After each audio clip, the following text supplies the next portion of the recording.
और खबर पर ज्यादा जानकारी के साथ हमारे संवाददाता अजीत राठी हमारे साथ जुड़े हैं। अजीत, सीएम धामी का रोड शो दुबई में आज होना है। सबसे पहले अपडेट दीजिए कि वो क्या दुबई के लिए रवाना हो गए हैं, साथ ही साथ दुबई पहुंचते ही उनके क्या कुछ कार्यक्रम रहने वाले हैं।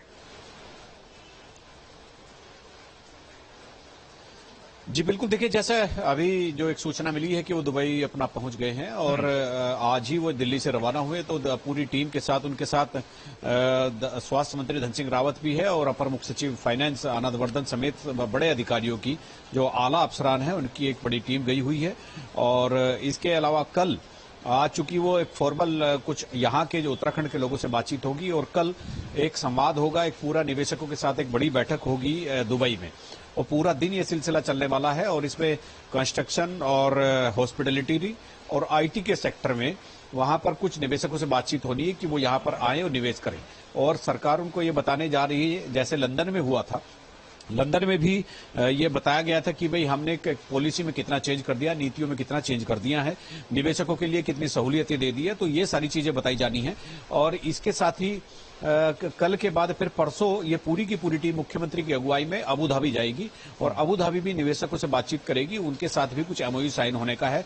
तो दोनों जगह कई हजार करोड़ के एमओयू साइन होने की संभावना सरकारी सूत्र यहां पर जता रहे हैं। तो ये बहुत तेजी के साथ ये सिलसिला चल रहा है और अभी मुझे लगता है कि कल और परसों की जो बैठक अबू धाबी और दुबई में होने वाली है, वहां निवेशकों से बड़े एमओयू साइन हो सकते हैं। जी सुबोध उनियाल का भी बयान सामने आया कि इस दौरे से काफी उम्मीदें हैं और करीब करीब 30,000 करोड़ के एमओयू साइन हो सकते हैं। कौन कौन से वो सेक्टर रहेंगे जिसमें दिलचस्पी दिखाते हुए धामी भी नजर आएंगे, साथ ही साथ जो निवेशक हैं वो नजर आएंगे? जी देखिए, जिन सेक्टर्स की बात हो रही है दुबई और अबू धाबी के दौरान, तो उसमें एरोमा सेक्टर है। एरोमा सेक्टर एक बहुत बड़ा सेक्टर है और जो एरोमा का यहाँ स्कोप भी बहुत है। जो एरोमा मतलब जो सगंध पौधे, यानी जो सुगंधित तेलों के पौधे जो हैं वो यहाँ पर उत्तराखंड में बहुत है, उनसे ऑयल निकालना है। और जो एक सौंदर्य प्रसाधन की जो एक पूरी इंडस्ट्री खड़ी होती है वो एरोमा सेक्टर से खड़ी होती है। तो एक तो उसमें बहुत बड़ा निवेश आने की संभावना जताई जा रही है और दूसरा हॉस्पिटलिटी, यानी चिकित्सा के क्षेत्र में भी बड़े करार हो सकते हैं। जो कि चिकित्सा शिक्षा मंत्री, चिकित्सा स्वास्थ्य मंत्री धन सिंह रावत साथ ही गए हैं, तो इसलिए भी उम्मीद है कि वहां पर बड़े एमओयू साइन होंगे। और तीसरा जो रियल इस्टेट में कंस्ट्रक्शन या दूसरी जो बड़ी कंपनीज हैं जो कंस्ट्रक्शन के क्षेत्र में विश्व स्तर पर काम करती है, उनसे बातचीत होनी है, उनके कुछ प्रोजेक्ट यहाँ पर आने हैं।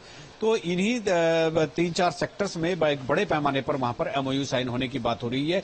और उस एमओयू का जो अमाउंट है वो 30,000 करोड़ के आसपास बताया जा रहा है। बाकी तो असलियत क्या है और क्या परिणाम होगा वो 2 दिन के बाद ही पता चलेगा। कल यानी दुबई में जो होगा वो कल शाम तक पता चल जाएगा और अबू धाबी में जो होगा परसों शाम तक पता चल जाएगा। जी ठीक है अजीत, आप नजर बना के रखिए, आगे भी आपसे अपडेट लेंगे। फिलहाल तमाम जानकारी देने के लिए आपका बेहद शुक्रिया। बढ़ते आगे अब